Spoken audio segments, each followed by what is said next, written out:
Hello, everyone, and thank you for choosing this channel, among so many others, for your daily dose of entertainment. Today, I will finally talk about European news. A lot of people have been asking, and we're going to be talking about the United Kingdom. Now, I don't know how many of you read the news, but if you remember, a couple of years ago when Brexit was being discussed, there were a lot of articles from various outlets suggesting that once Britain leaves the European Union, Britain is going to devolve into fascism.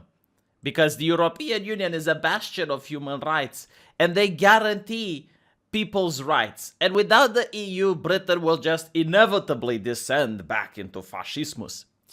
And there was a video game, very cringy, but it was a video game nonetheless that was announced by Ubisoft called Watch Dogs. And Watch Dogs Legion takes place in a post-Brexit Britain. And you have state police, and you have mass surveillance, and citizens have their rights taken away. And you get to play with a couple of brave activists and sleeper cells that are going to be awoken and fight off against the fascistic government. That game still hasn't come out yet. I think it's going to come out this year. But it's interesting to point out, like, this game was made before COVID. It was made before the pandemic. That's when it was announced. And everyone that looked at the game, they found it to be incredibly cringe. The basis of the game was just some more progressive fear-mongering. It's like, this will happen if you leave Brexit. This will happen. Like, mark my words. It did happen, didn't it? I mean, the United Kingdom had some of the most stringent lockdown laws throughout Europe. I mean, other countries locked down their citizens, not like in Britain. And we're talking even before the new strain that appeared. Even in Romania, like, if you do essential shopping and you're in the actual shopping district, you're allowed to purchase whatever you want. Well, in Britain, the police would actually check your bags in order to see if what you purchased is essential or not. Like, if I have 7 kids and I'm locked in home with them, like a prison, buying a Monopoly board, maybe for the police officer who lives alone with his grandma, isn't essential. But to keep the kids in check, maybe for the person with a large family, is essential. Like, this is another conversation. What is and what isn't essential? The idea of police officers just looking into a person's shopping bag was just mind-blowing, right? So people locked in their homes, police on the street. I guess Watchdog Legions might have been right. There is more freedom in Watchdog Legions than you have in the United Kingdom right now.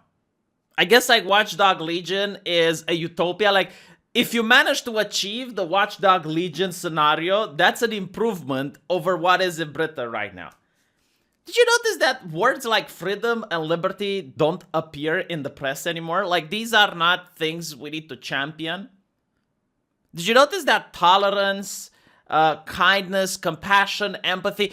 I remember reading the press, especially The Guardian, and I was just bombarded with these concepts. Everywhere I looked, it was like very difficult to find an article without the word tolerance in it. Like, if you open the fridge, tolerance popped up in front of you everywhere. Literally, you take down your pants to go into the shower, and it was tolerance inside. Like, you are surrounded by tolerance. I don't remember reading that word anymore. Kind of sad. Freedom and liberty is also not a concept that needs to be even brought up. What freedom or liberty? Like, this is what's good for you, obeying the government. And this is why you get articles such as this. Now, this has nothing to do with the pandemic, mind you. All right, but it's just like the way of thinking is the new normal, the new way of thinking that is considered acceptable. And this article is 3 months old, like, it's not that long ago, but it doesn't matter because we're talking about the principle. And it's very difficult not to notice the major shift in European principles, because this happens in other European countries as well. The most important principle that we had in Europe used to be human rights. Like, this was at the core of everything. It's like in the medieval time you had divine right. It was like the divine right of the king. Now you had human rights, and human rights has free speech, freedom of association, freedom of movement. Like, there are a lot of things that, in my opinion, make a nation great. Like, nations that have human rights have people that want to go towards that nation. Nations that don't have human rights have people that try to flee from that nation. So, objectively speaking, I'm not sure if human rights is like the perfect system designed by mankind or given by divinity to Moses on the tablets, but you do notice that the countries that have them are better places. People vote with their feet, as Thomas Sowell likes to say. They go towards places that are nice and they flee from places that they don't like. But the core, the spirit, the ethos of human rights doesn't seem to resonate within European society, at least not as a golden standard anymore. Because you look at various human rights and you see them being trampled. Now the golden standard is big government. Every problem that exists, every problem that's real or imaginable, every single issue seems to have one solution all the time. More taxes, big government. And it seems that the big government is considered infallible. It can never do something wrong. And it always comes up with the perfect solution. So we're not even talking about equality as a principle anymore. It's not even equity. It's just big government. Just do what the government tells you and shut the fuck up. They know better. So eventually you run into situations like this because people do not care about human rights. Some of the human rights are free speech, right to privacy. All of this seems to have been trampled in this legislation. And as usual, the legislation is tried to be pushed through the back door. They know people don't want this. Like, they know this legislation would be incredibly unpopular if it was put up to the public discussion, which is why they don't want to put it up to public discussion. Another thing that you will notice doesn't happen anymore in Europe are referendums. Referendums used to be something that happened quite a lot. And they were like the pulse of democracy. They literally cared what people like to think. You don't see them anymore. Because they might give the bad result. They might give something that big government doesn't like. Another example, the comment section on places like The Guardian. Doesn't happen anymore. No one cares what the people have to say. No one cares what the people have to think. The people just need to be let know what is the problem. And they need to be let know that they need a bigger government to fix that problem. It's very depressing when you think about it. So let's look at this particular thing, right?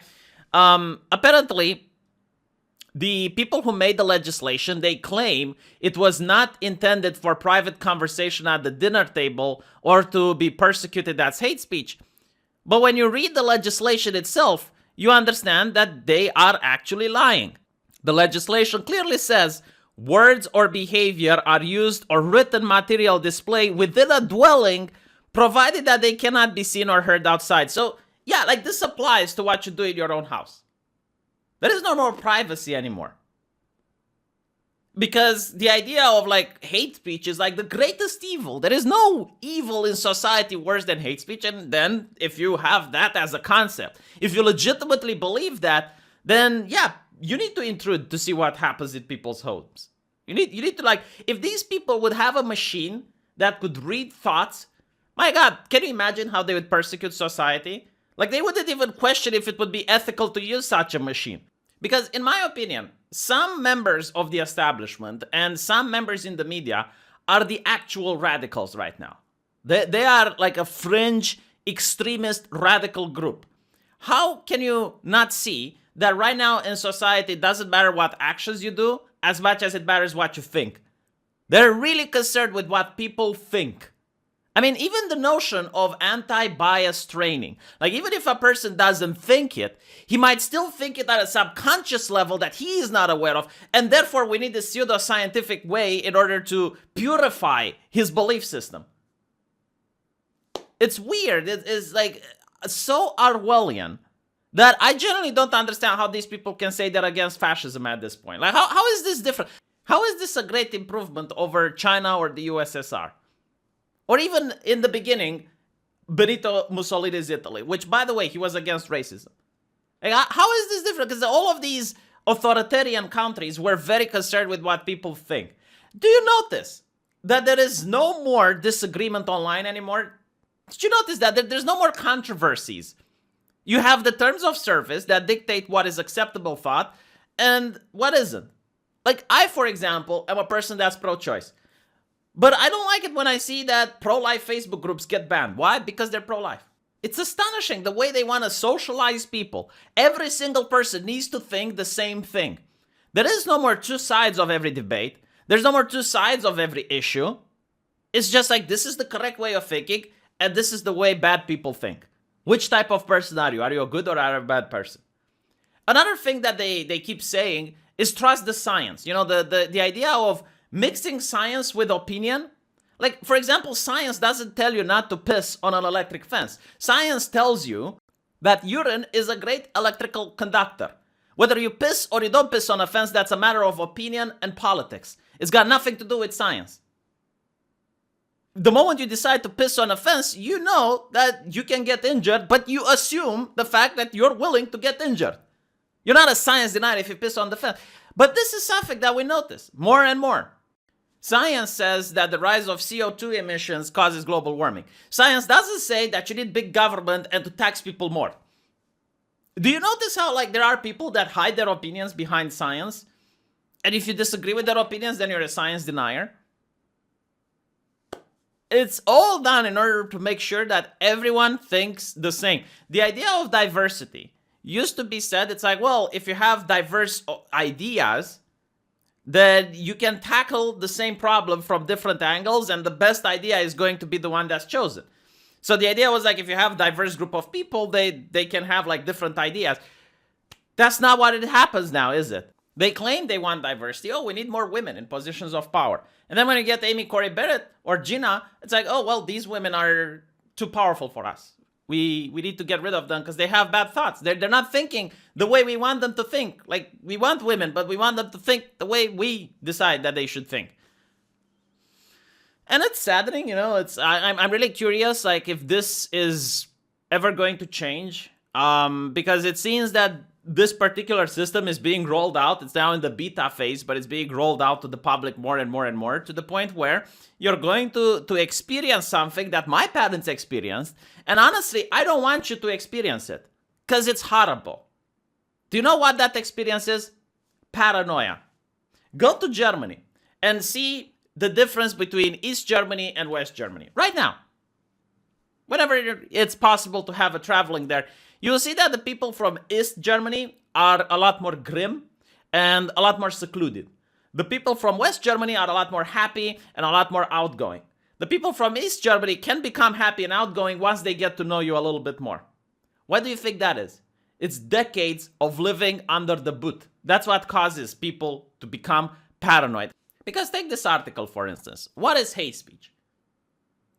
You need not to say it, so you should know what it is in order not to say it. No one can give you an accurate definition. Zuckerberg, in front of the Senate hearing, could not accurately describe what hate speech is, even though allegedly he has to remove it from his platform. So what is hate speech? Well, apparently, if you're a person working for Disney and you suggest that MAGA kids should go headfirst in the wood chipper, that's not hate speech. That's fine, because children aren't a protected class. But if you are a comedian and you want to upset your girlfriend by making her pug do the Nazi salute, then the British authorities, well, in this case, the Scottish authorities, they will find that guy. Like, the judge and jury found the defendant guilty of incitement to hatred, of hate speech. So you don't really know. I mean, it's very unclear. It's very murky, isn't it? It can apply to jokes. It can apply to metaphors. At this point, I don't even think intent matters. It's just like, did you say something bad? Did your vocal cords vibrate? Even if you're not a bad person, even if you never hurt a minority in your life, even though you have minorities working in your business, even though like all your actions say that you're a decent person, if you said the wrong thing, that could be hate speech. So what ends up happening? People become paranoid. They choose not to speak at all. They choose to seclude themselves. This is what happened in the USSR. This is what happened behind the Iron Curtain. People were afraid that by saying something, it could be misconstrued, and then they could get fired. They could risk ending up as homeless. So people lived with paranoia. They didn't know who to trust. They didn't know what they can say and where. And it seems that we're moving towards that place. Now, when people ask, it's like, well, how are they going to enforce what happens in someone's home? The answer is with snitches. That's how. I mean, we already have a case where a lady ratted on her parents Apparently, they were in D.C. Like, they weren't even in the Capitol building, but they were in D.C. during the riots. She ratted on her parents. Parents get fired, and then she goes on, uses a crowdfunding campaign to make money. And she made quite a bit. But, like, these are the new normal citizens. These are, like, the prestigious ones. And we had them back in communism as well. Like, people who ratted had very good lifestyles. After the communist regime fell, well, the people who ratted were a little bit ostracized. But while the regime is going, there's a lot to be made by ratting on your neighbor, by going around and being the tattletale. When the country is run like a prison, the snitches get very cozy with the guards, don't they? Yeah, no, the thing that I see here is very abhorrent. And I legitimately do not like it. The fact that the public doesn't get abhorred by it is quite telling. And there is no pushback. Like, no person is asked to resign over this. Did you notice that? Like, no one is outraged to the point where, like, no, a politician needs to resign. Like, how can you make such a legislation? Though, like, the privacy of one's home is sacrosanct. You don't care what I do in my house. As long as my actions do not hurt society, you shouldn't care what I do in my personal home. Like, that's the limit. Like, there should be a line this far, no further. But there is no line. It's whatever the government wants. And if that's the case, well, I guess we're going to experience the Iron Curtain making a return. Hopefully I'm wrong, though. You know, hopefully nothing will come out of it. But again, just more and more legislation that constantly just treads on human rights. Just nonstop. 24/7. And you have to answer, you know, like, what is the main principle then? Because back in the day, it used to be the divine right to rule. Like, the king had absolute power. And then it moved towards, the French Revolution with liberty, equality, fraternity. Then it moves towards human rights. So what is the principle now? Is there even a principle to begin with? Does a principle even exist? Philosophically, I mean, I'm legitimately curious. Like, what is the end goal? What is, like, the thing we're aspiring towards? Because at least in the United States, you know, they're aspiring towards liberty and freedom. They have that. But, like, in Europe, what is the principle? Let me know if you figure it out, and I'll see you guys in the comment section.